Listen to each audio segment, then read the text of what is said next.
Hello, hello, hello. Good morning, good evening, wherever you may be.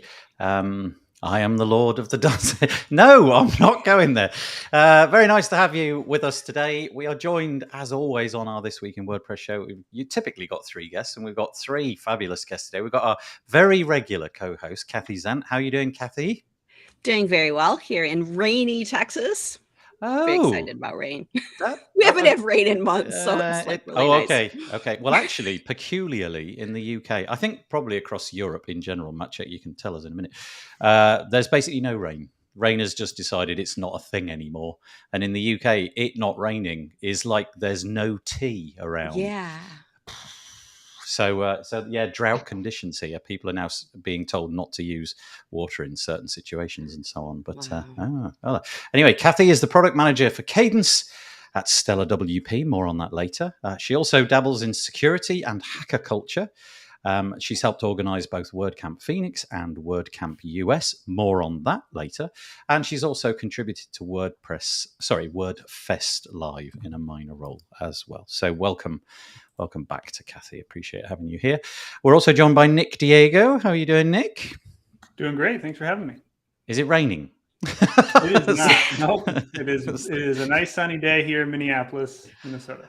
Okay, well, thanks for joining us. Nick Diego is a developer advocate at WP Engine. He can be found creating educational content, building plugins and themes, and contributing to WordPress core. What have you been building plugins and theme-wise lately?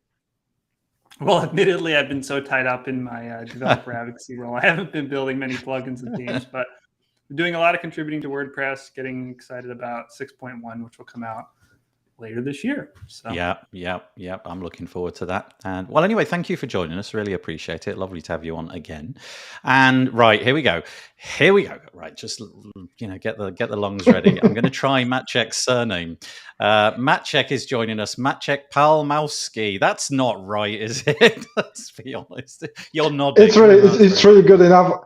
And also, you get bonus points for Maciek. It's really great. Really great. That bit I've remembered. I don't know. I think when I first met you, I wrote down the word magic or something like that, and it's got into my head. Exactly. Yeah, well, thank you for joining us. Maciek is a WordPress developer, works at Body, more on that later, as a WordPress ambassador. After hours, he spends most of his time trying to find interesting news for the WP Hours newsletter, or he goes cycling. Oh, cycling. That's kind of cool. As is the WP Owls newsletter. Is that going strong still, the WP Owls? Of course it is. Of course it is. And I can even say that Nick will be a guest editor soon. So yeah. Really... Oh, new news. Why is that not on the bio? Wow. Oh, that's lovely. That's really nice. Loving the WordPress community. If you fancy sharing this, probably the best way to do that is to go to, I don't know, Twitter or whatever, and do wpbuilds.com/live. Once more, wpbuilds.com/live. If you go there, you've got to be logged into Google if you want to comment, because it's YouTube comments. The other option is if you are in our Facebook group, you can go to wpbuilds.com/Facebook. But they anonymize you. It's about the only thing that they appear to do, sort of from a security and privacy standpoint, but they anonymize your avatar and name. You have to click on a link, chat.restream.io/FB. And then you can comment. If you don't want to do it anonymously, that's what you'll need to do.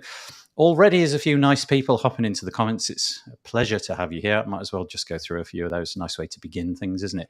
Rob Cairns saying, good morning. Happy Monday, WordPress peeps. Indeed.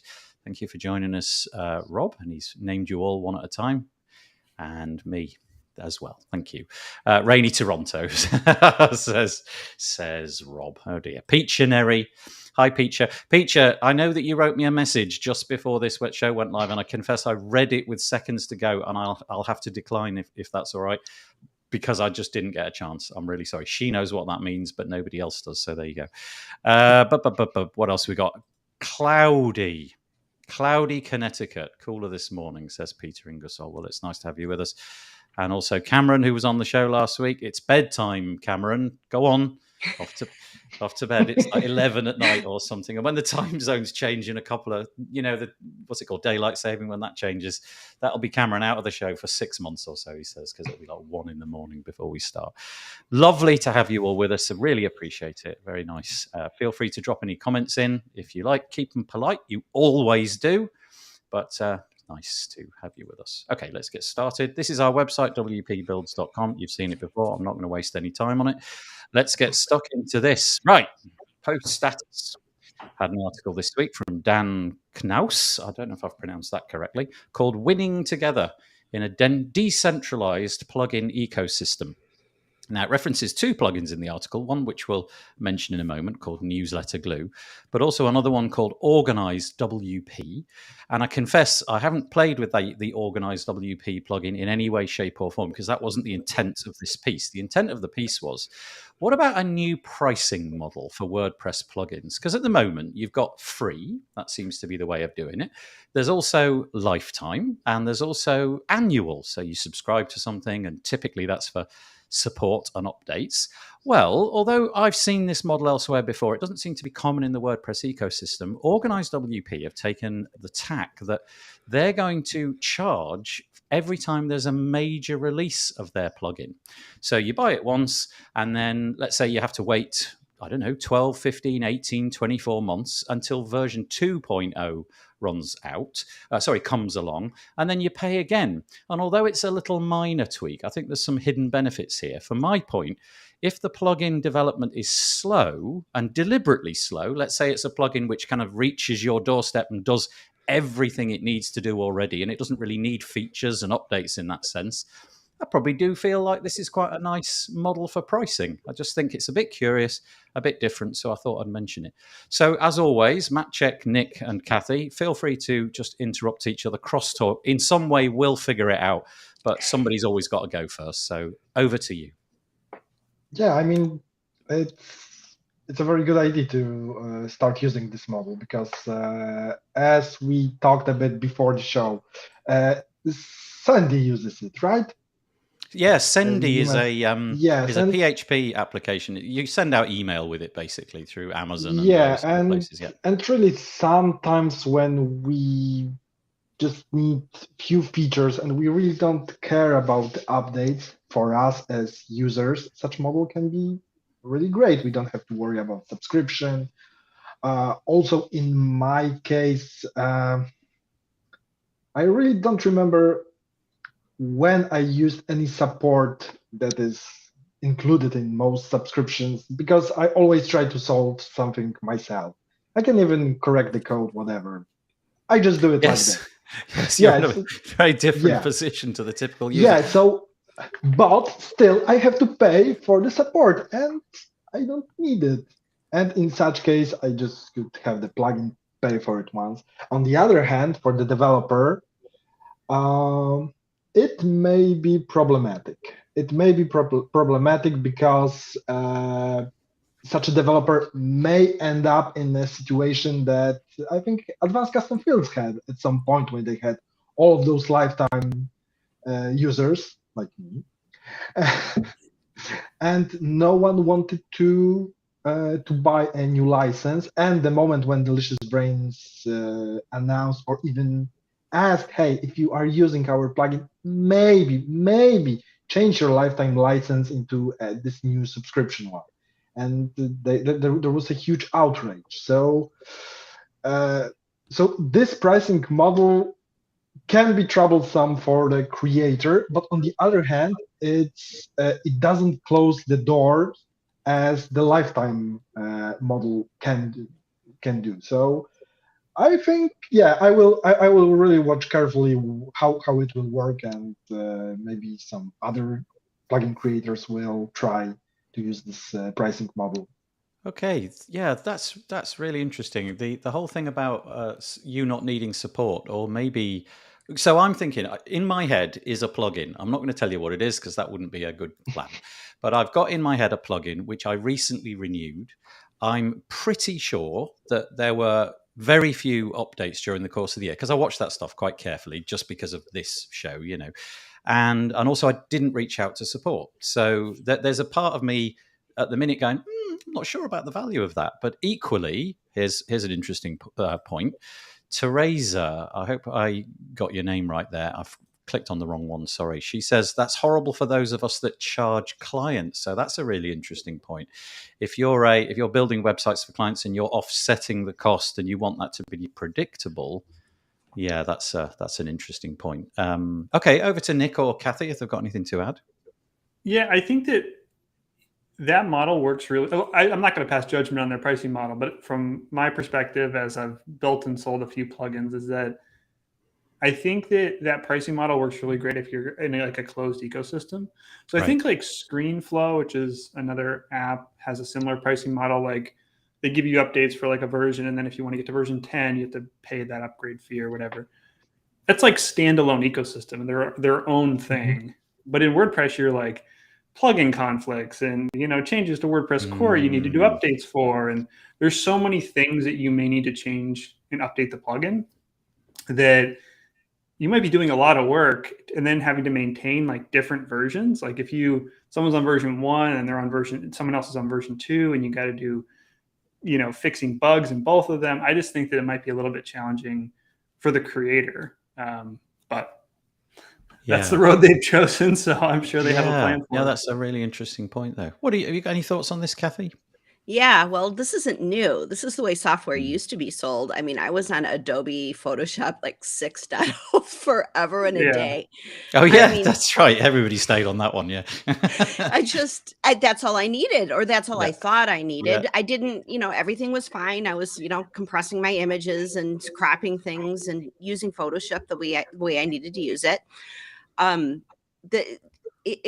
This is going to put the pressure on the developer. If you want to compete and sort of get out there and say, okay, well, this is going to save you money. I don't necessarily think that this is good for the developer, because every time you make a release, it's going to have to make a huge splash in order to garner some income. Right? Whereas a steady stream of income means that you can invest back in the product. You can invest in bug fixes, security fixes, taking care of your customers. So for a longer term software production, and like Nick was saying, with all of the complexities with, different versions of PHP, different versions of WordPress, different versions. There's so many different types of things that you have to account for when you're doing QA on any kind of software for WordPress, because it's being plugged into, people are running WordPress on Windows. You've got to account for that. Are you going to support that? There's so many different things. So kudos to them for doing this experiment. It'll be interesting to watch, but the onus is really going to be on them to create software that makes a big splash, that's going to attract enough users to get off of Photoshop 6, so to speak. Yes, that's right. Interesting. Okay, so like I say, I know nothing about this plugin, but haven't they done a great job with the tiniest little pricing variation? They've managed to get loads of people talking about their product who perhaps otherwise wouldn't have mentioned it. I don't know. I mean, I don't know if we would have mentioned it because of whatever it does, but we're talking about it and we've probably said its name 100 times already. So they've done a good job from a PR perspective. Yeah, I think it's curious, the Sendy model. So this is the PHP emailing script, got nothing to do with WordPress. I kind of have real confidence in the developer there, and I have confidence that if something is truly broken, he will patch it going backwards. But also, I think it's like a total side gig for him. I'm sure he's got other things going on. And because of that, it doesn't get updated. You get these tiny little increments during the course of the cycle. And then you do get this big update, like you mentioned, Kathy. And it does feel worth it. Every time a point release has come on, I've dipped into my wallet almost immediately the moment it's dropped, because I think, actually, that's really cool. So, yeah, let's see how this goes. There's quite a few comments around this. Andrew Palmer, who was on the other week, he says that he started... Okay, so Andrew has Bertha.ai, which is an AI generation plugin for WordPress. He says, we've started doing a pay-as-you-go model on Bertha AI. People seem to like that. Oh, that's interesting. I love the pay-as-you-go update. So in your model, because people are consuming tiny little bits frequently and often, you can do that, because if they write a long form piece with Bertha, you can charge them a little bit more because it's longer. Yeah, that's interesting. Teresa makes the point that it's not predictable. We sort of had that one earlier. And Cameron, who has managed to stay up, thank you, Cameron. He says it's certainly interesting, but I think that underestimates how unsavvy some of the people are trying to use these plugins. Yeah, good point. Would be great for me as a dev, but I don't think it's sustainable. What Bertha AI are doing, this is Cameron still, with the pay-as-you-go is a better approach, but I think being a SaaS, that's a lot easier to do. And there's quite a few comments here today, isn't there? Has anybody picked up a comment which I need to say? Oh, yeah. ScreenFlow was mentioned, Peacher. Do you know, I've got the ScreenFlow rival called Camtasia. I don't know if anybody's used Camtasia. They do this really wicked little dark pattern where when it rolls onto the point update, the UI, the modal that pops up is exactly the same as all the other ones. So you click update, and then you realize you've been rolled onto the next model and you've got to pay for it. It's really annoying. It's really annoying because you've got to uninstall it and go back. Yes, it's just like, not so sure about that. Anyway, there we go. That was poststatus.com, and the article was called Winning Together in a Decentralized Plugin Ecosystem. Now, you may have eagle eyes here and notice that mentioned at the top of that article is another plugin called Newsletter Glue. I am a big fan of Newsletter Glue, and Newsletter Glue have another sort of curious story, kind of around pricing and things like that. They've decided they want to remove themselves from the WordPress.org repo. The reasons are slightly technical, I guess, more than anything else, in that when they started, they're very. I do love Leslie, by the way. Leslie's very kind of honest and kind of honourable. And if something's, how to describe it, you could easily have concealed a lot of the detail within this post because it was, maybe you misstepped a few times, but she didn't. Which she kind of basically says, we made a bunch of noob mistakes, which I think is lovely and honest in the way that we set up free versus paid. Basically, if you wanted to get the paid version of the plugin, which is fabulous, highly recommended, you had to uninstall the free version and then go and install the full version. Whereas I think in many cases the opposite is true. You keep the free version and then you add the features in with the sort of like pro plugin. So what basically happened is all of the features that are worth having, I think, are largely tied up in the paid version. So the free version wasn't doing anything. After several years, they'd only got 100 people using it because essentially they were all uninstalling it and going over to the paid version. So they've decided to remove themselves and kind of just put themselves out there and say, we made some silly mistakes. And I just thought this was a nice piece worth mentioning because of that and nothing more, just how honest and decent they are. Anybody want to chip in? Go for it.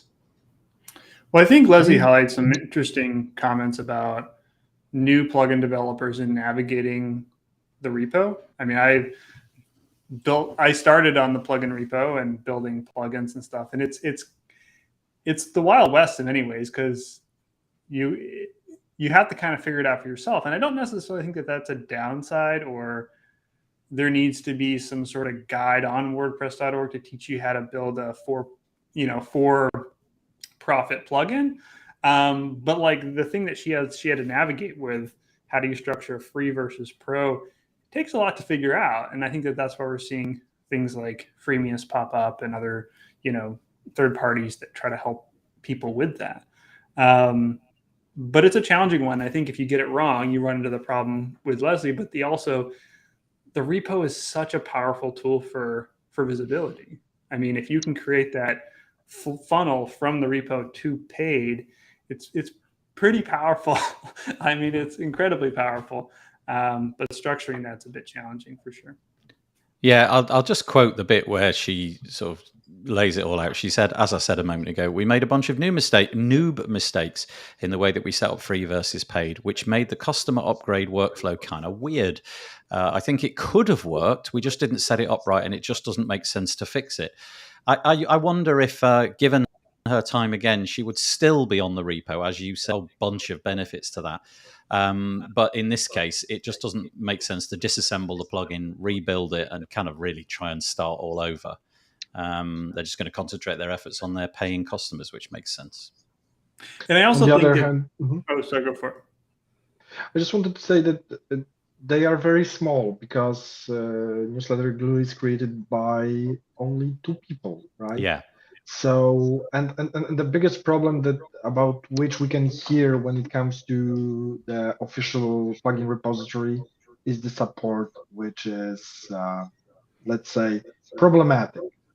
It can, I mean, by not responding to those free support, you can only generate, let's call it a bad name for yourself, right? Because you are not responding. And on the other hand, if you are spending too much time on a free plugin, you are just losing money. So, especially when you are such a small team, I really think that Leslie did a good thing, especially for them, because like I said, they are small. They have to pick their battles, and they just decided they will just go 100% premium. And as Nick mentioned, yeah, the official repository is a wild west. It really needs a lot of love, and because it's really chaotic. I mean, it's enormous, it's big, but it's so hard to navigate. It's really hard to uh, quite quickly discover which plugins are free, which are just partly free and are just promoting their paid versions. So in general, the plugin repository really should need. I mean, it need a lot of changes. It should be rebuilt. Can I just ask both Nick and Kathy, can you hear Maciek echoing? Yes. Maciek, just underneath the screen is a little cogwheel, and one of the options under the audio setting is echo cancellation and noise suppression, because I can hear what I'm saying a second time, and I think it's coming through your connection. I'm not 100% sure that's true. I have. Let me mute. Hello, hello, hello. Oh, no, I can still hear myself. And is he muted? No, he's not muted. So I think it is you. No, it's not me. I was muted for a moment, so it wasn't. Ah, okay. I don't know. Okay, well, we'll carry on. Apologies for the echoey audio, basically, is the message there. Okay, so Kathy, anything on that? Well, obviously the repo is a huge opportunity. You end up searchable in so many people's dashboards. It's a great opportunity to get in front of customers that you would never get in front of otherwise. The amount of effort it takes, like Maciek said, about just managing support in the repo. If you're not answering support questions, you don't even show up. So it's not just getting on the repo. You have to work the repo, and you have to work with all of the customers there. I know a specific plugin that I've consulted with where they weren't answering support. And even though they had tons of installs, they just kept going down further and further in the search, and they weren't even getting in front of customers because they weren't supporting. They were just, leaving it up to the community to support each other in the repo, and it just was not working for them. It's a huge effort. And if you're a small team, you have to prepare for that to be, if you're going to use that as a way to get leads, so to speak, into your flow from free to a premium model. It can be very effective. It just takes a ton of investment. I don't think a lot of people realize that when they get into it. They think everything's just going to be sunshine and roses. I'm in the repo and I'm in all of these dashboards. And it's work. You have to work it and you have to support it. And it's not really fun support, because there's a lot of people who, well, you gave me this software, so therefore you must want to do all of these features that I need for my vision of how your plugin should work. And so it's not fun support either. The paid customers are much more fun to support. But getting that perfect flow from free into a premium model can be very challenging. There's tons of, in the security space, we're always looking at these nulled plugins where people take the premium plugin, change some things in it, and then offer it on these nulled sites with a free dash of malware. So it's a very challenging business model that takes some experience and some knowledge in order to get that flow really working. So yeah, that's all. I totally take that on board. That makes it is just such a big opportunity. Andrew's making some points in the comments. He's saying that when someone upgrades any of the plugins that he's involved with from free to pro, the license recognizing this, so there's no extra install. It's basically an EDD hook, which then releases the Tiger, releases all of the fun stuff that the pro brings along for the ride. So and then he thinks that if that's the result, then Leslie might be missing out on an opportunity. Yeah, maybe Maciek's point about the fact that there's two of them, they've got to pick their battles, and even like, okay, we'll come back to this in a year's time, kind of thing, and we'll see where we're at. The magic really is. I just have one point. The magic really is if you can put in the premium an API access rather than just like. That's where the magic really is. If there's some kind of service that you can provide that requires some kind of API access, then you have much more control over that relationship, and that seems to work best. Yeah, and I just want to mention about the repo is that it is truly a marketing thing. It's a marketing opportunity.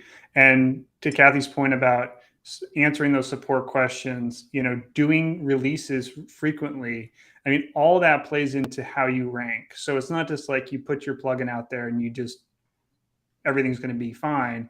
You really got to work for it. But if you can, it's survival of the fittest. Like you can get really high ranks. You can keyword optimize your listing. You can put in, FAQs. You can pretty much really optimize your listing and really get high up on the list, well above other maybe plugins that have more installs that aren't doing that. So it's an opportunity, but it takes a lot of work. Somewhat out of the scope of WordPress, but always love a bit of Drupal.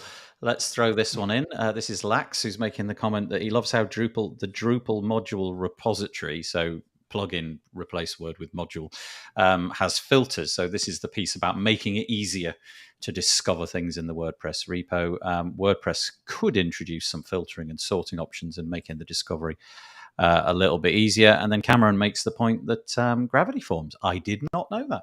Gravity Forms used to be in the repository. They aren't now, and they're still doing pretty good. I'll say they're doing pretty good. Yeah, it's like an out-and-out success. I didn't know that. So they had a free version at one time and just decided to concentrate their efforts. Well, we'll come back and see how this all shakes out. WP, what was it? WP Optimize, if I remembered that correctly. And Newsletter Glue, lots of sort of interesting pricing discussions being had this week. Okay, let's move on. We're talking about marketplaces. This is the next thing. This is about the WooCommerce marketplace.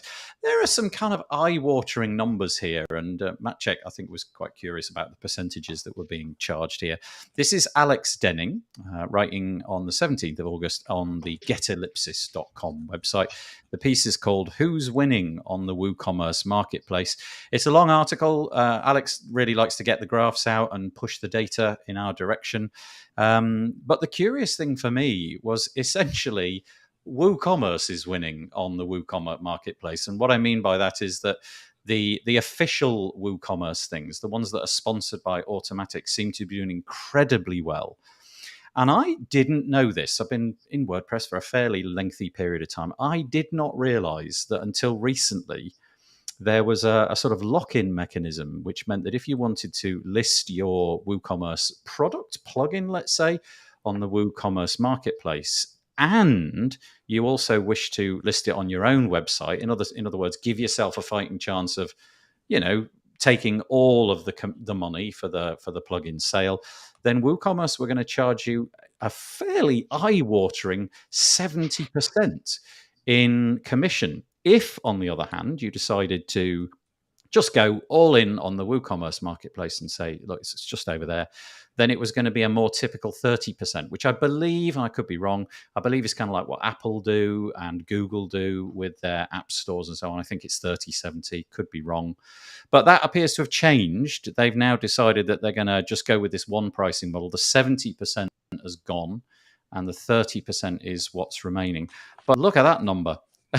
$85.5 million in estimated WooCommerce marketplace sales, but the vast majority of them, the top 5 are listed here. I won't bore you by reading all of the names out, but the 4 out of the top 5 are owned or are created by WooCommerce directly. So the marketplace does very, very, very well for those plugins created by that team. And I just wonder how competitive it is for anybody else. If you look over at this chart, I'm showing you a pie chart here. WooCommerce, as in the developers of WooCommerce make up 44.1% of things that are sold by vendor share.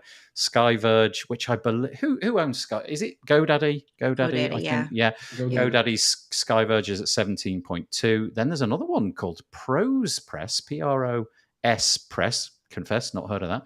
Is a pretty gigantic 16.3. And then everybody else make up the rest, and they're all tiny slices of the pie. You'd be gutted if you got a bit of pizza of their magnitude, put it that way. But the WooCommerce bit, you'd be nice and full up. So interesting statistics coming out of Get Ellipsis. I don't know if any of you wanted to comment on that, but the takeaway that I got was that I think it'd be jolly hard to compete against the WooCommerce behemoth in the WooCommerce marketplace. And I do wonder, 30%, although it's less than 70, still seems like quite a lot. On the other hand, there is still a lot of market for let's call it local products. I mean, for example, in Poland, we have this company called WP Desk. Because in Poland, we have our own delivery services, our own payment gates. Because, for example, PayPal isn't popular in Poland. In Poland, the most popular is, for example, PayU or Przelewy24. So they're really regional, only in Poland. So this company, WP Desk, thought of a model. Okay, so let's create everything that a Polish company would require. And I think that there are many companies in many countries where there is a great place. I mean, they won't ever reach this 1% of this whole WooCommerce.com pie, but it's not their goal. It's not their goal. It's just trying to. I mean, it turns out that picking all those small crumbs that fall off the table, you can really, really create quite a big company. It's interesting. I'll just raise the next graph, which I confess I forgot was available. This graph, apologies if you're listening to the audio, but there's another graph on the screen now, which shows that really the vast majority of people in the WooCommerce marketplace, they're working in the $10,000 to $50,000 area. So you can see the line is just significantly bigger. The ones that we talked about a minute ago, the big 5 ones, they're in the sort of like $900,000 to $1 million. They're really at the end of the spectrum, and everything really skews towards the cheaper end. So I don't know. Well, Alex makes the point that they're really unable to tell you how long this period lasted for. In other words, we don't know if this was over a period of 6 months or a year. But you can sort of get the impression from this that really the bottom end of the money is where the vast majority of the marketplace sales are taking place. And so it's tough. It must be really, really difficult to make those, to sort of scrape your way over to the top. Anything above this sort of $350,000 mark, there's probably only 20, 30 plugins in total over there, whereas there's several hundred over on the other side. So anyway, there we go. Nick or Kathy? Cameron just mentioned in a comment that ProsPress is automatic too. So there you go. even more pizza. Okay, so combined, they've really got much more than half of the pizza. Then, if we did that, Cameron, what do they do? They build it. Oh, okay, you put it on the screen. Thank you. You're as always invaluable. ProsPress build extensions around memberships. They're Aussie. There you go. They were actually bought out by Automatic recently-ish. So that slice belongs to WooCommerce too. Okay, so in a couple of years, the chart will look even more skewed, a bit more than 50%. Thank you, Cameron. That's very invaluable. Nick, anything? I just think that, we're seeing now with both like in the block editor and in WooCommerce, where some of the low hanging fruit in terms of features, instead of being isolated in plugins, are now being brought into WooCommerce itself or being brought into the block editor or WordPress itself. So maybe 10 years ago, those were plugins, and now a lot of that stuff's being pulled in or developed by WooCommerce itself. So I think people are just going to need to become more and more creative about the products that they're building to be, successful in such a competitive space. And be more creative about going after the market and going after the customers who are using WooCommerce. The WooCommerce marketplace might not be the best place to go top of funnel finding new customers. You might want to get more creative in getting people into your space and into conversations and into your purchase process in other ways. And really focus on niches, like you're talking about, like specifically for Poland or a specific industry. I think there's a lot of exploration there that's possible. Yeah, I think the Poland analogy was excellent, wasn't it? I'm guessing those guys are kind of really cleaned up in the Polish market, which is fabulous. That's true, yeah. and it's not so easy to do because you have to live in a country that is big enough so you can do it. And on the other hand, it wasn't took over by some global companies. I mean, for some reason, for so many years, Poland is fighting off eBay. Currently, we just got Amazon, but our local Allegro is still fighting hard. So for some reason, we really prefer our local products. Even if those local products were bought off by someone else, it doesn't matter, of course. But still, they seem at least local. But like I said, the same model trying to be built in Czechia or in Slovakia, it wouldn't be so easy because they are much smaller than Poland. So yeah. It's really difficult. It won't be possible everywhere. And understanding those niches is crucial. It's crucial because for some reason, people in this country prefer some solution over other. I mean, on the other hand, also something that for me was weird. Why Germans love paper money so much? I did not know that. I did not know that. And it was weird for me. And this is again a thing because you can think, okay, so let's do something like this in Germany, a big country, and this, but then you can hit this point that, but people don't like to go digital, so it might not work. Yeah, there are many things. I mean, in Germany, it's in many cases it's related to privacy. Yes, to privacy. Really, Germans are. I would say a bit paranoid from looking how, let's say, this global market looks like, but okay, that's great because this is getting the balance between what is happening in, for example, United States, where, let's be honest, the privacy is. We will talk about this a bit later, yeah, right? We'll come to that. We do. The curious. Well, first of all, I'll do Andrew's comment because it's been on the screen for an absolute age. He says he's talking about WooCommerce in particular. WooCommerce makes so much money because their plugins in Woo are very expensive. Yes, that's a good point. High ticket prices obviously will skew that data a little bit. And now I've completely forgotten what it was that I was going to say. So we should probably just suck that one up and move on, if that's all right. Okie dokie. Right, I like this. I love the continual evolution of the block editor. It may be that you haven't seen the modal in Gutenberg for a little while, depending on how often you build new sites or whatever you manage them with. You might use a page builder or something like that. But when you first start to create pages and posts for the very first time in a WordPress install, or if you've cleared out your cookies, telling it not to come back, then you get this fairly brief little modal that pops up, and it's called the onboarding modal, I guess. Sarah Gooding is writing in WP Tavern an article called Gutenberg Designers Explore Adding Configuration Options to the block editor onboarding model. So there was no interaction with that modal. It literally just showed you what a couple of the features were that were already present on the screen. Now, the idea is that perhaps it would be useful. I'll play this little video. Perhaps it would be useful in the future to have a more complicated, bigger, certainly, modal that pops up.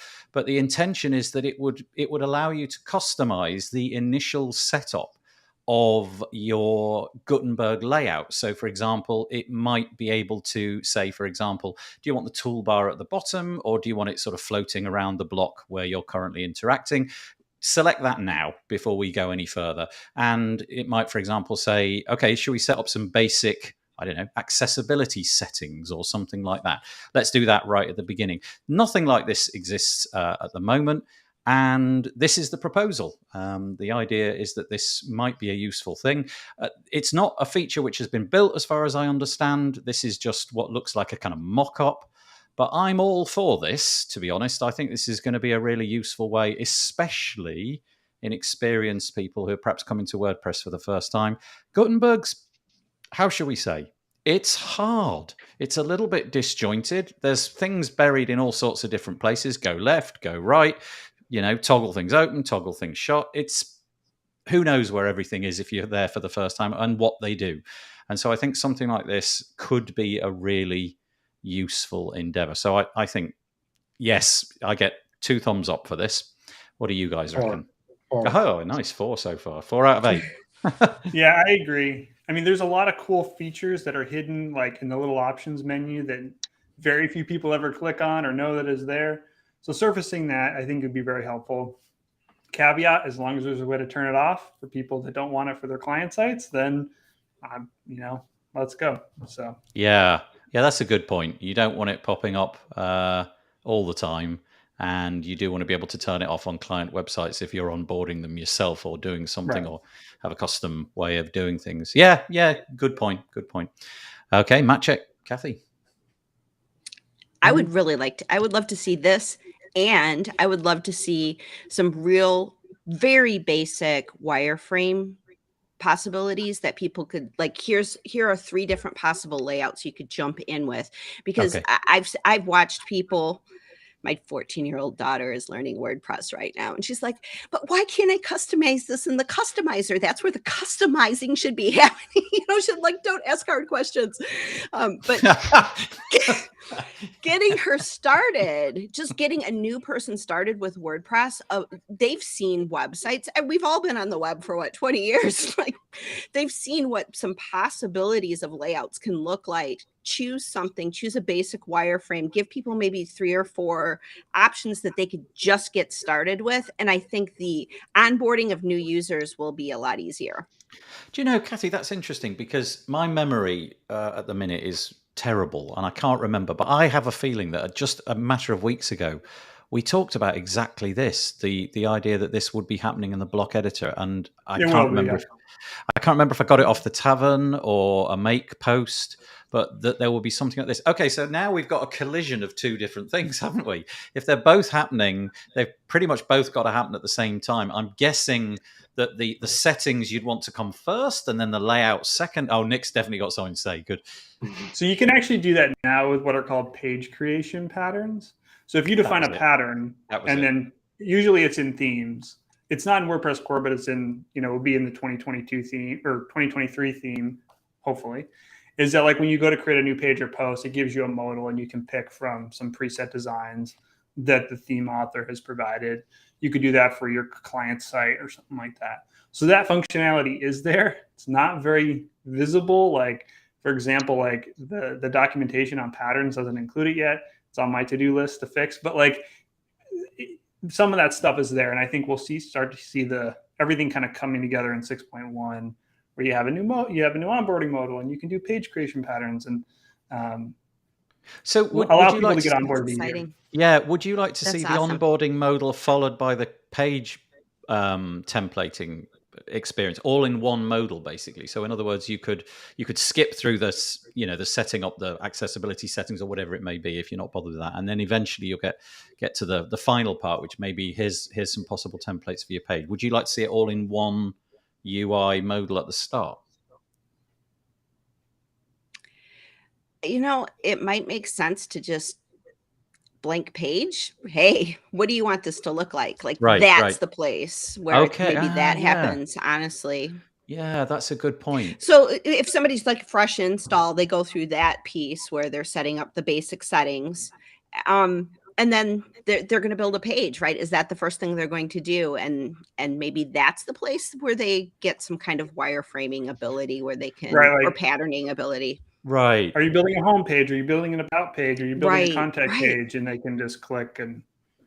Okay, so Right. so it's kind of invoked either when you begin typing in the title, or possibly when you've done the title and then you go and put the first block in. So a good example is in Cadence, when you drop in the kind of container block, then it sort of just chucks in this other UI underneath with all these different grid options, and it's not there until you've decided to put a container in, and then it's there, Yeah. and all of a sudden you're Yeah. like, oh, okay, I've got these pre-built 20 different options that I can go for. I'm going to go for that one.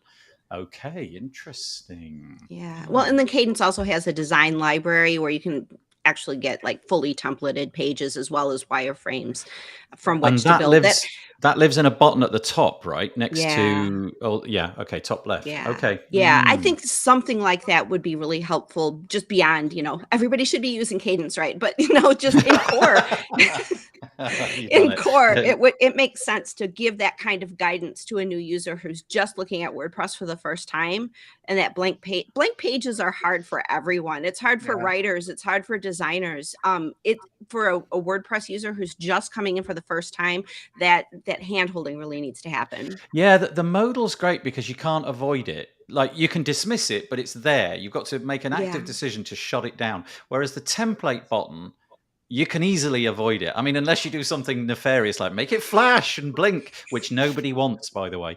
But it's easy to miss that, to even know that that's there, and just to, you see the big blue publish button and everything else is sort of black and gets ignored.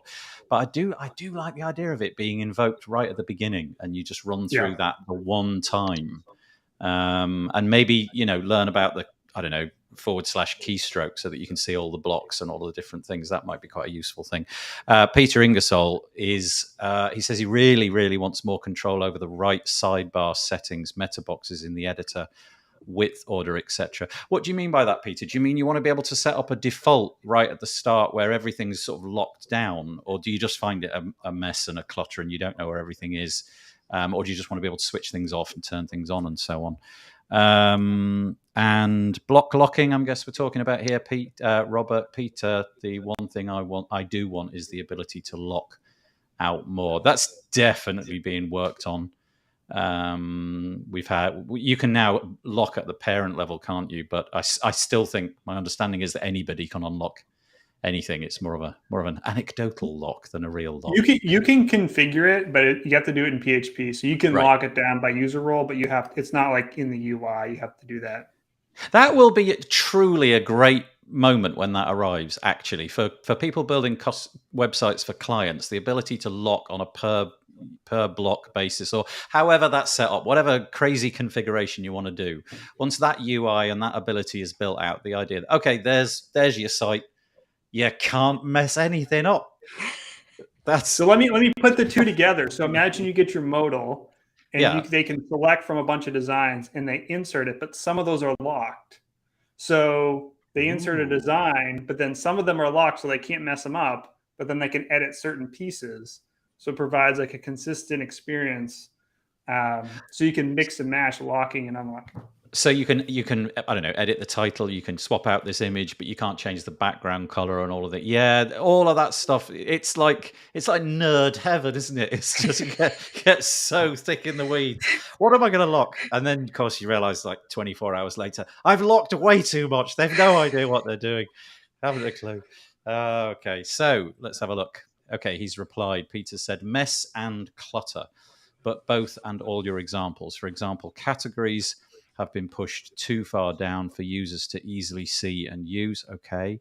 Sometimes boxes too thin. Why boxes? Do you mean the actual meta boxes, the title that you have to open? I confess, I'm kind of happy with where I'm at, but I can imagine a client would just be like, so yes, okay.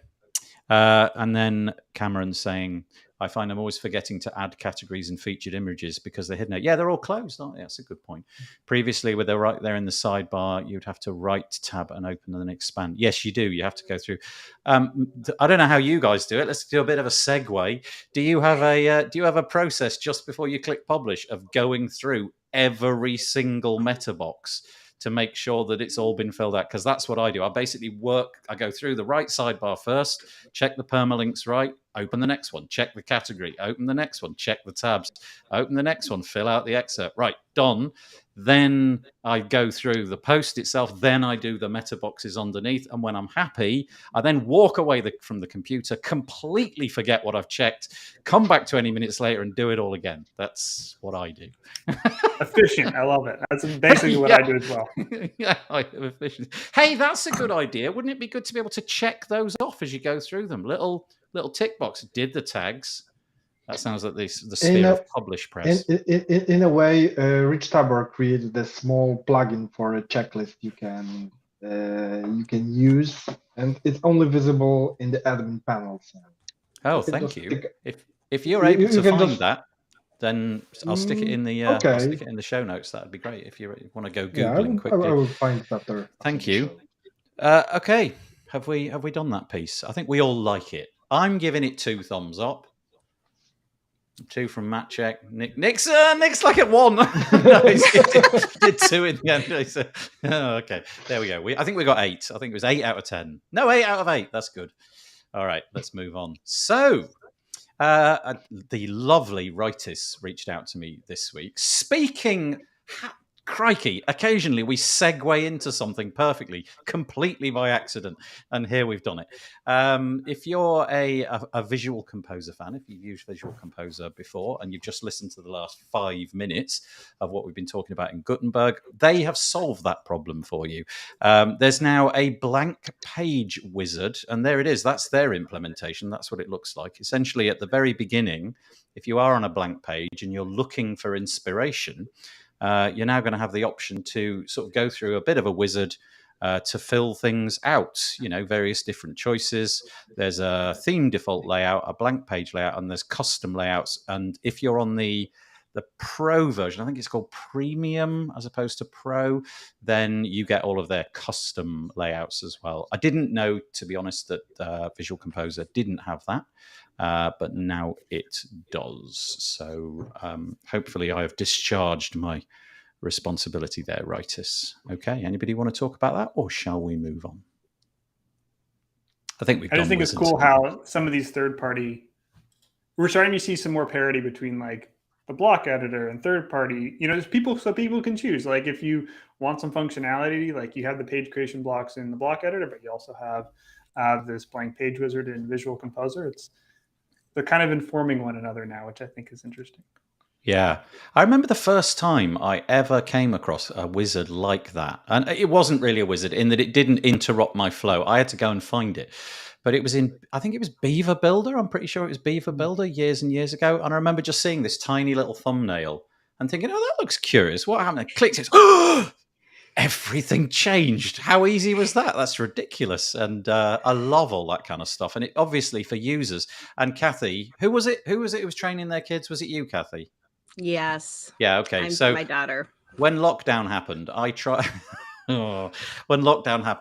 to educate my 11 and 13-year-old boys at the time. They're a bit older now, in WordPress. And honestly,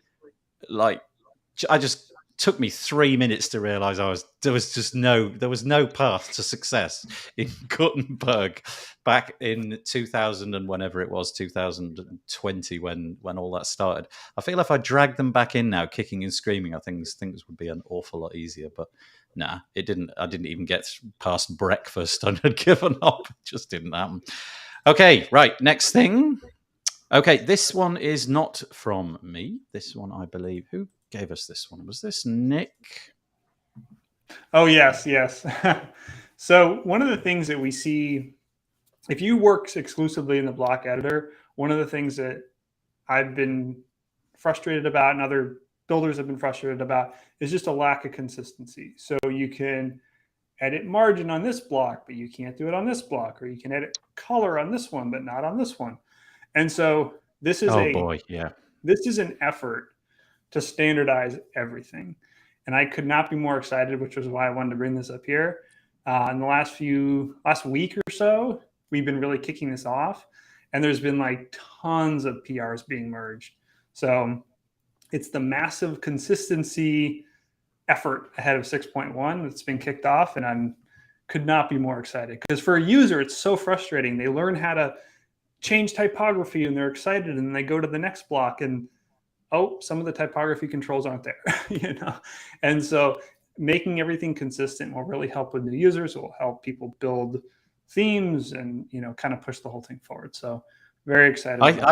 I think, by the way, you've come across what this initiative should be called. Actually, you call it the massive consistency effort, and that's brilliant. You're completely right. This is the reason that my children didn't get past 3 minutes, basically, because nothing made any sense. Yeah, and it makes no sense that it doesn't make sense. That's a bit meta, isn't it? Right, exactly. And it should make sense and it should be consistent, but I realize that's a boatload of work. But what a great project. Yeah, I just want to say thank you. That's all I have to say is thank you.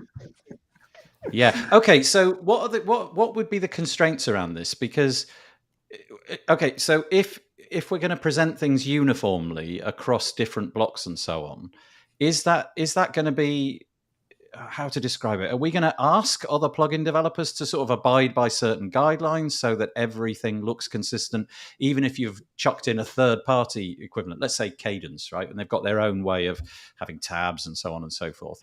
Or is this just going to be for the core blocks only? This is for core blocks, but it establishes block support. So, for example, take padding and margin, for example, their dimension supports. I could write my own plugin and my own block plugin and specify padding and margin support, and automatically I'd have padding and margin support. But the thing is that a lot of, as that functionality was developed, some blocks that were developed beforehand didn't get those supports. So you could change padding on one block, but not on another. So this really is like, let's make sure that every block has padding and margin support. Now, but we also want to make sure that using the theme.json file, somebody who doesn't want that for their client can turn that off. So one, the supports are there, and two, there's a way to turn it off for people that don't want it on their client side or even in their own site. So it was kind of a two-handed approach, making sure that the supports are there, but plus there's a way to turn it off, and also that it works correctly, once you implement it. So I genuinely, and I don't mean to sound inflammatory about this, and I hope it comes out in the right way, I wonder how many people just took one look at the block editor and just got a massive sense of what you've just talked about, the inconsistency of it all, and was just like, no, this is just too weird for me. It's the number one complaint I see. Number one. Yeah. Oh, equally, even the people who want to keep trying it, keep coming back and making the same claim. So, that would be great. Okay, we'll be back here in 2028 with the with the consistent UI. It'll be perfect, I swear. One thing I want to mention is that, obviously Cadence has a number of blocks that are very compatible with Gutenberg. If you're using Gutenberg and you use Cadence blocks, they are going to work much in the same way. We watch what you guys are doing with Core, and we want to make sure that all of our blocks have an intuitive feel so that when someone is using a Cadence block, it has the same kind of consistency, that the user might see that it's just a different color on the icon, but it still has the same settings in the same place for that consistency, because we're all here for the same reason, to make WordPress easier and better for everyone. So I think it's great that the core team is jumping on this, and I'm really excited. Yeah, but Cadence has done such a great job of like providing that consistency that wasn't in Core, right? Like all your blocks have the same functionality that Core did not have. So it's there's a couple where you're set where a setting is it's just kind of like not entirely consistent. But Ben is reworking a lot of that now for I don't know if it's going to be 2.5 or if it's going to go actually to 3, because he's factoring a lot of that so that it is consistent. But we'll be watching what Core is doing, just because we want it to be a seamless process. When somebody is working with a Core block and they're working with a Cadence block, it still feels the same, because it's such a rewarding experience for a user to work with an interface that feels consistent and feels, they know where to find things, and they get rewards in such small ways that end up making a big reward of working with WordPress. Yeah, there is nothing better than muscle memory when you're putting a web page together. You just know exactly where that setting is, and the mouse just finds it. You don't even have to think. You just, okay, it's down there, click, click, done. And the frustration of where is it? Is it up a bit, left a bit? No, I totally get it. This is such a great thing. Okay, so I will add this to the show notes, which will go out in the newsletter tomorrow, which coincidentally uses newsletter glue, just so that you know. Okay, let's check out the next one. Unless Maciek's got anything about that. If not, we'll press on. No, everything was covered. I mean, okay, it's great. It's really great that it will be consistent. WordCamp US is just around the corner. If you were lucky enough to get a ticket, then you can attend the event. 650, I believe. If you were not, fear not. Let's go to the sessions page first. The sessions which had to be pointed out to me were in alphabetical order. I just was frustrated that they were all in a completely random order. They're on listed now, by the way. If you go to us.wordcamp.org/2022/sessions, you're going to find all of the sessions there. Because there's such a small amount of attendees, I think it's probably fair to say that it's a bit slimmed down from something perhaps WordCamp EU, but loads and loads to choose from. So go and check those out. But also, if you are the kind of person that likes to contribute, and let's be honest, I think a lot of us do, then Contributor Day is going to be on the 11th of September, and it's going to happen in the beautifully titled Pacific Ballroom, which sounds wonderful. I hope we get a break halfway through to just get up and do some moves. That'd be kind of bring in the orchestra. Let's all do the Charleston. So there you go. If you're interested in finding out more about Contributor Day, I'll link to this in the show notes, but you can participate. The commonly asked question is, do I need to be a developer? And the answer is a big, big categorical no. There's opportunities for, literally everybody. No matter what your skill set is, there is a team that you can slot into. And it's not, honestly, the scope is massive. And if you've never done this before and you're feeling a bit nervous, just rock up. Give it half an hour, sit yourself somewhere suitable, and I'm sure that you'll have a nice time and very likely make some new friends at the same time. So I'll be there and I'll walk you through it. There you go. Nick's going to be there wearing his WP Engine t-shirt, I'm guessing, and he can show you the ropes. But yeah, happening soon. Which of you lot are going? Should we do a quick show of hands? Obviously, Nick's going. Kathy, you're going? Tentatively, yes. Got some life challenges, but I'm going to fly in and get all my stuff done and then probably fly out the same day look for me. Okay. All right. Okay. All right. I'll keep an eye for you. Yeah. Maciek, are you going to go? No, I'm staying here in Poland. Staying for this one. I'm going. I've decided to go. So awesome. I shall see you there. I'm really excited. I just can't wait. I'm having a family holiday, which butts right up against it. So I'm going to arrive in a slightly bedraggled state. But what's new? I hear them say. Okay, so we've been talking a little bit about Cadence on and off. Obviously, Kathy is helping the efforts over at Cadence. And Cadence, if you didn't know, have this fabulous thing called ShopKit. So it enables you to really kind of hijack WooCommerce and the way it looks and fiddle around with it in ways that really you'd have had to have hired a developer or learn those things yourself. ShopKit 2.0 is out. I am not the person to talk about it. Kathy is. So I'm going to hand it over to Kathy and tell us what ShopKit 2.0 can do. What's the headline items here, Kathy? Well, the biggest headline item is those WooCommerce product page layouts that you couldn't change unless you got into the code and were actually like manipulating PHP and all of that. Now you can do this with no code. You can do this using just the Cadence blocks core blocks, you can set up basic templates that will allow you to set up the product pages. However, it's right for your customers, for your business, showcasing your products the way it works for you. I'm really excited because I'm starting to see some of the Cadence users kind of blowing what WooCommerce looks like out of the water and doing some creative and innovative things.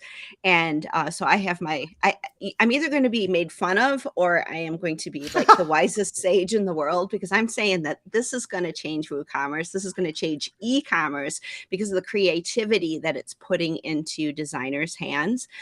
You can also like use galleries and put videos in it now. And there's so many different, I think there's 15 different modules that unlock WooCommerce so that people can work with it without touching a line of code. And So it's you fire. you can move things that are, traditionally fixed on Right. the right. You can float them left instead, and you can change the position of the images, and basically you can just adapt it inside the block editor. So you use the settings on the right, fiddle, get a template that you're happy with, and from that moment on, you apply some conditionals to it? You might have a category or something like that, and it's going to work on. Yeah. Yeah. Okay. You can basically set it up so that you can say all of my products are going to look this way, or just this category is going to look this way, or just this one product is going to look this way. And so there's all these different higher level types of things where you can apply templates to all of your products. Some of your products, one of your products, it's really flexible and powerful, and it's done, using templating rather than just going into editing all of your product data. We've really separated the design of the page from where the data is being stored, which is, to me, the power of WordPress, is the fact that design happens in one way and data happens in another way, like, typical database design works. So it's just really powerful. Our audience, the Cadence audience, is super excited about this. I'm excited to see more and more people using this. WooCommerce is so powerful. And, whether you're a huge company starting to migrate over to it, or somebody who's just getting started and you don't want to pay a monthly fee for, that's basically going to break your bank. WooCommerce gives you tons of different ways to get started, and this is putting more and more control into the hands of the people who are closest to the customer, and that means that sites are going to work better for the end users. A couple of headline items as well. First of all, first thing I've got to say, if you can get me that sofa for $499, I will have it immediately, because that's a bargain. And secondly, there's a couple of other items, isn't there? So you optimize your checkout workflow. Yes. Are you able to briefly, what are we dealing with here? Yeah. Well, obviously, if you are trying to, you want people to put things into your cart, and you want to then, when they get to that point, you want to take away all of the difficult decisions and make it easy for them to hand over the money as fast as possible. And it's different for each storefront. Some stores need to know about delivery and all of these things when they're checking out. Some, it's just boom, it's an easy download type of situation. You don't need a lot of data from the end user who's buying. So you want to make sure that your checkout is customizable, and ShopKit does that. So it really reduces the friction for getting that sale. Nice. Okay, so that's part of the Cadence bundle, right? Or can you buy ShopKit as a separate thing? Yep, you can buy it as a separate thing. And you don't even need to use Cadence blocks if you're just going to use the other modules. The product page layouts do use Cadence blocks. So you'll need to, I recommend that you just get the full bundle, because there's so many other things in it. I'm not going to give you a sales pitch. You can go look. But the full bundle gets you Cadence Blocks Pro and gets you ShopKit, as well as, updates. It's a subscription model. So the full bundle is the way to go if you're going to do ShopKit, just because it gives you so much. But you can buy it a la carte, and you don't even need to use Cadence Blocks if you're not going to do the product page layouts, if you just wanted to use something else within the plugin. Very cool. Very, very cool indeed. Yeah, I remember seeing the video that you did about, I don't know, a month ago or something. Was it you? I'm sure it was you. And you just sort of did it in about 20 minutes. You customized something. Oh, no, it was Ben. It was Ben. It was Ben. And the iThemes training. Yeah, he did a great job there. That's right. I watched all of that and thought, actually, that is blooming marvelous. Very, very cool indeed. So blocks, We love the blocks. We Right. Okay. Curiously, another so Cadence is a company, the parent of which is Stellar WP. Iconic is also another brand under that umbrella. Iconic also do WooCommerce. So this is kind of like a curious overlap. Are these competing things? Or let's hope not. What's Flux Checkout? Flux Checkout's new theme. First of all, what's Flux Checkout? And then what's Flux Checkout's new theme? Yeah, Flux Checkout is basically a plugin that allows you to customize your checkout, and it's extremely fast. They have a previous classic design, and this is their new modern design, and it really does similar types of things, but it just makes that checkout process friction-free and painless, allows your users to just get what they need and what they want and get out of there fast. And there's some people who are like really into blocks, and there's some people who maybe are not, and they want to use something like Flux. So it's really two different kinds of, there's so many different ways that people can use WooCommerce, and so many different ways that people can, customize their checkouts. And these products serve different markets, really. So we have friendly conversations about what we see in the marketplace, but we don't really see these as competitive products because different audiences buy these. Thank you. So this is, I'll put all the links to these in the show notes. It looks like from the big red banner at the top, which you can't ignore, it's cheaper at the minute, 30% off. So you got until the, 15th of September, if you like the look of Flux checkout. Okay, let's do Maciek's bit next, if that's all right with you, Maciek. I sort of foisted you on that one without it was going to possibly come toward the end, but here we are. You are running a fabulous event entitled, I say you are, I don't know if it's you individually, Yes, Going Headless with Next.js and WP GraphQL. Again, I'll link in the show notes, and this is the registration page, but who might be interested in attending such a webinar? What it's all about? I mean, we all are hearing constantly the words about Jamstack, headless, and some people just would like to see what it is, how to start, and learn something from Fran from WP Engine, because he will be helping me in building such a simple app using headless WordPress together with Next.js and WP GraphQL. I mean, in general, we are doing those webinars not only about headless WordPress, but about different topics related to the web in general. Once every 2 weeks. This time it's headless WordPress, but last 2 weeks, 2 weeks ago, we had a webinar about debugging PHP and so on and so on. So in general, it's worth following those webinars. There are sometimes very, very interesting topics. For example, we also had Milana Top, and we discussed about WordPress documentation and how it's made. So it's really worth joining us. Yeah, thank you. Yeah, I get the regular email updates. Actually, I don't know if it comes through email or if it comes through a LinkedIn connection we've got. But these events come thick and fast, don't they? And this time, if you're interested in headless, which really is, everybody's talking about it, and I confess I am not that knowledgeable about it. So you're going to be joined by Fran, who is WP Engine. There's another nice coincidence. Look at that. Shout out to Fran. Yeah, yay. Okay, yeah, good. So importantly, when is it? 24th of August. So this week, yeah. This week, exactly. Wednesday, 5 p.m. UTC. If you go to the page, which I will link to in the show notes, but just go to body.works and then to respond to webinars.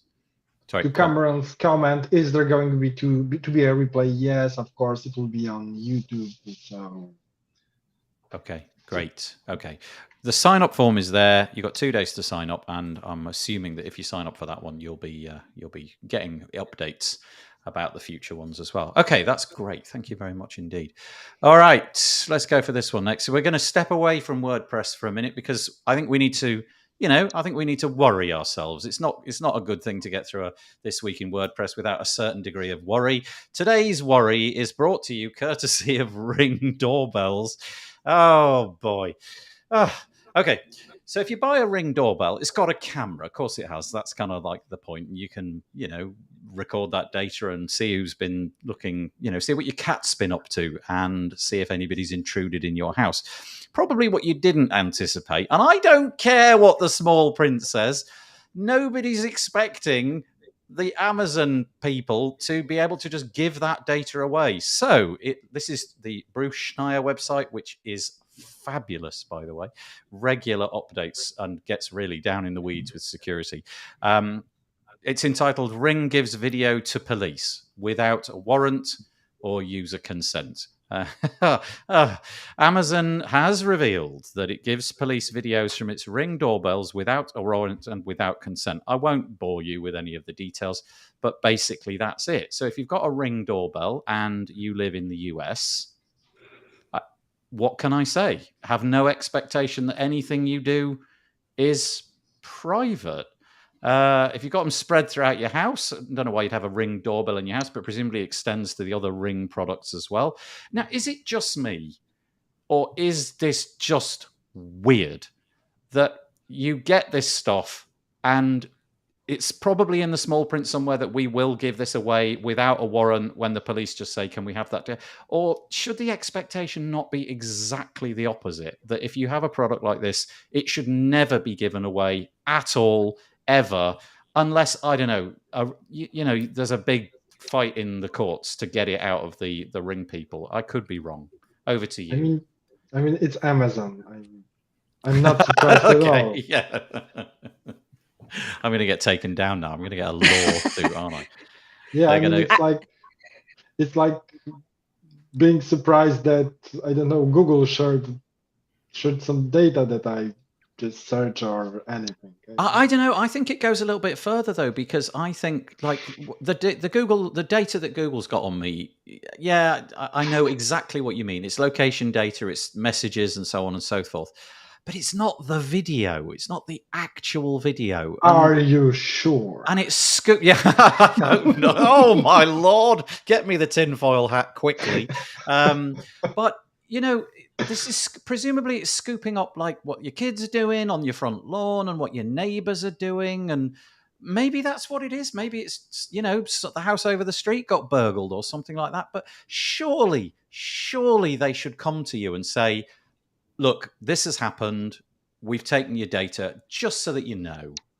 But I'm guessing, if you're up to no good, that's exactly what they wouldn't tell you. Oh, I don't know. Kathy, I want your opinion on this because you're into security.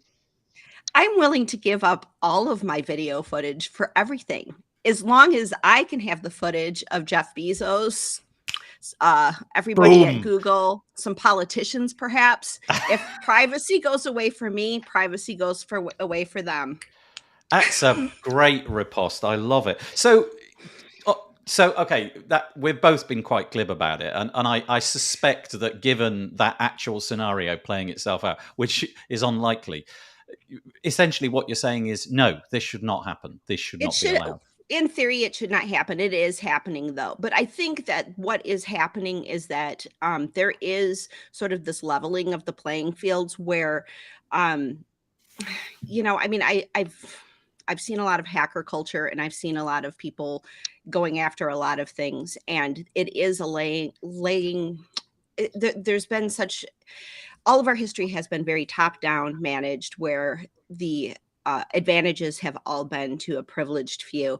And I believe that technology is leveling that playing field and is making it a lot harder for people to do things behind closed doors.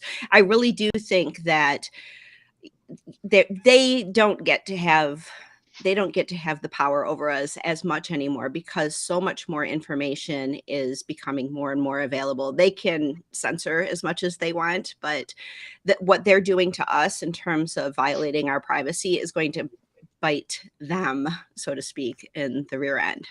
I think the EFF, the Electronic Frontier Foundation, sum it up beautifully. I mean, if you just parse this sentence and actually dwell on it for a second, police are not the customers for Ring. The people who buy the devices are the customers.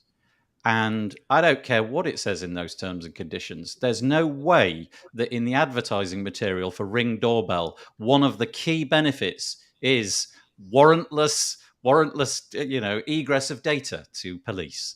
There's just anyway. I'm sort of ranting. Although this would be a very, very original and interesting way to market a product. No, really, warrantless video sharing or something like this. Really, Okay. no one did it. No one did Yeah. it yet. I mean, almost. I mean, we now have. But... Well, this is why Bitcoin came about, right? It's happened after the 2008 situation where there was all kinds of nefarious, the war on Wall Street and all of this nefarious types of things were happening behind closed doors. And Bitcoin kind of came about of everything. Sunlight is the greatest disinfectant. So I think that if we are going to have our privacy violated, if this is going to happen, and it seems to keep happening over and over again, whether it be, your cookies in your browser, or if it's, your Ring doorbell, all of these other types of things, let's push it. Let's make everything open source. Let's make everything out in the open. Let's put Sunlight on everything. Let's see what happens then. I'm feeling very rebellious today. Yeah, you are. It's good.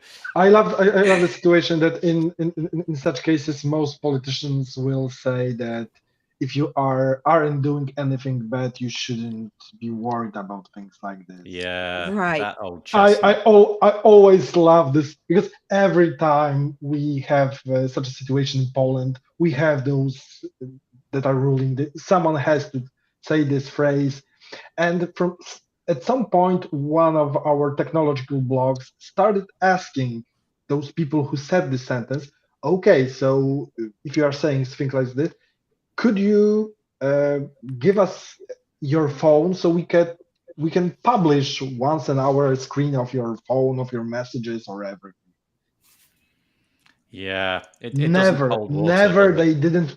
The fun fact is they didn't even respond, which is kind of illegal because as public figures and politicians, they should respond in the term of 2 weeks or 1 month, something like this. But they should. Anyway, I got myself all What's heated the there, warrantless video? Nathan, you really should go for the marketing role. And no less than the Malaysian Pilots Association are telling me to preach. So there you go. Hello. Malaysian Pilots Association. I have no clue. I have a clue. Oh, do you? Oh, okay, great. Okay, that's good. If it's humorous, I'm all for it. Okay, so from one ridiculous thing to another, and then we'll probably have to knock it on the head. Okay, right. Just lovely. Did you know, right? The Guardian told us this week that the only reason you can talk is because evolution decided that our vocal apparatus was going to be less sophisticated than primates. So I'm going to link to this in the show notes. It turns out that things like gorillas have these, what are they called? There's like these appendages to the larynx, and they're like bags full of air, and they enable these lovely creatures to produce enormously loud sounds. But they also stifle the ability to manipulate that sound carefully. We, stupid creatures that we are, we decided to get rid of these in an evolutionary masterpiece and developed the ability. And so it is the more basic model of larynx, which allows us to speak, which I think says everything. Love this story. I don't suppose anybody's got anything to say about that, but I had to share it. Well, this is what we're doing on the internet, typing to each other rather than talking, right? Since we've evolved. I just thought that was absolutely fascinating. And should we do this one very quickly? Let's get back onto something a bit more, on message. Let me pick the right one. No, I'll leave the Spectra one if that's all right, because we're going to run out of time. XWP produced an article this week. It's called Pizza Isn't a Perk, a Response to the Anti-Remote Argument. Maciek, was this from you? Yes, it was. So I love working from home. I've been working from home for the longest period.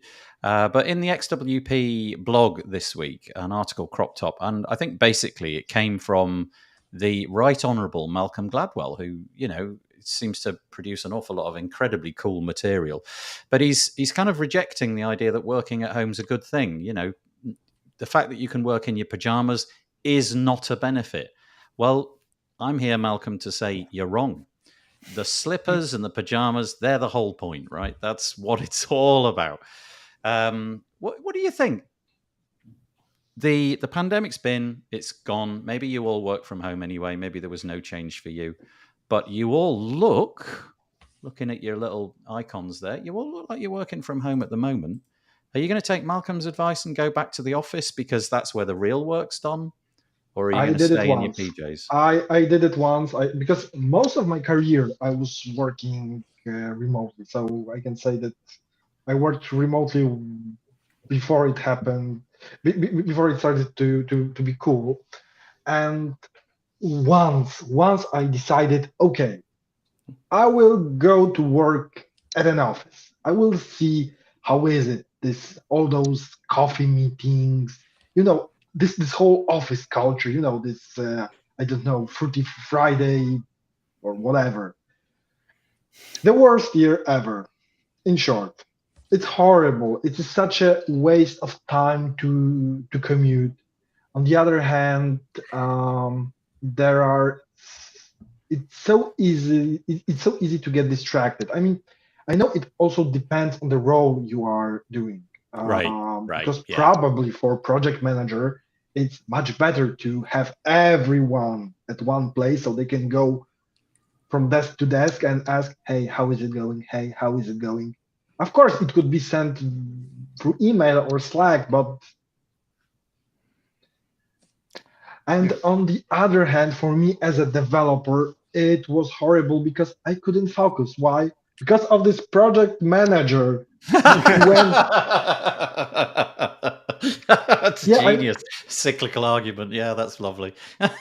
Yeah, and I mean it's really easy to get distracted in the office, and I always felt that I mean we had this argument also with my wife, and she shares the same opinion that the amount of work we did during 8 hours at work we would be able to do in about 4 or 5 working remotely. Pictionary's in the comment, and she says that she's been working forever and really likes it. And she also we're not condoning this, everybody. We're not condoning it. She says she's going to burn all of Malcolm Gladwell's books from this point on. But she also makes the really good point, and obviously we're being flippant, right? I more or less can guarantee that none of us are actually wearing pajamas right now. No, is, I mean, the way to, I mean, it's difficult to learn how to work remotely. It's not like working in the pajamas. I mean, in most cases, the moment you start working in your pajamas, you're doing it wrong. I mean, I have a friend, for her, and for her, the moment when she started work, it was the moment when she put her bra on. That's like it. You can't work remotely without the bra. That's it. I have got 2 possible titles for this week's episode. The first one is it doesn't make sense that it doesn't make sense. And then if you're wearing pajamas, you're doing it wrong. I don't know which one's gonna win out, but that's it. Unless Nick and Kathy have got something to say about that, I don't want to hold you beyond the time that's allotted, and we have just eclipsed that time. So if you want to say something, you're free. I'm fine. But if you need to get off the call. I've been remote for about a decade now, even in my previous job. And I do think that it takes a lot to get used to it. And not everybody likes working from home and likes that camaraderie with, fellow employees and whatever. So I like the approach of do it works best. And I know not every company can do that. But if there are companies that allow people to work from home or people that want to come into the office, I think that's a nice thing if it's possible. Yeah, so, give people a choice. Yeah, that's a good point. Kathy, anything to add just before we knock it on the head? I'm a remote worker, and I feel like work needs to fit around our lives rather than our lives fitting around work. That's how I'm going to leave it. We should I all. also like the thing that Pictionary just wrote. Working remotely is not the same as working from home. And by the way, this is also an interesting thing because lately I see that the term working from home is getting much more attention rather than working remotely. I don't know why. Maybe it's easier to connect it with those pajamas. Yeah, I think people used to often before COVID they used to go to the Starbucks and hang out there, didn't they? Whereas now we're all during COVID we were definitely at home. Okay, I'm conscious of the time. I don't want to hold anybody beyond the 90 minutes that we agreed to. So, firstly, thank you so much. I enjoyed that as always. Lovely chat. Nice chatting to Kathy and to Nick and to Maciek. We'll be back. Oh, no, we won't. I've got to look at the calendar quickly. We're having a bit of time off because I'm going on holiday. Let me just have a quick look. I think it might be as much as 3 weeks away. What's the date today? It is somebody help me out. It is so I'm having next week off and the week after that. Yeah, I'm literally having 3 weeks off. I've never done that before in my life. I'm going to stay in this room and wear some pajamas, and it's going to be fabulous, but I won't be putting the computer on. So I'll see you in a month's time. This show will be postponed. Until then, I hope that you can all cope. We'll see you soon. Thank you. Oh, no, we've got a wave. We've got to do the wave. Sorry, Nick. I don't know if you're prepared. Yeah, give us all a bit of a wave. Got the wave. Done. Thank you very, very much indeed. We'll see you in a month's time or 3 weeks' time. Take it easy.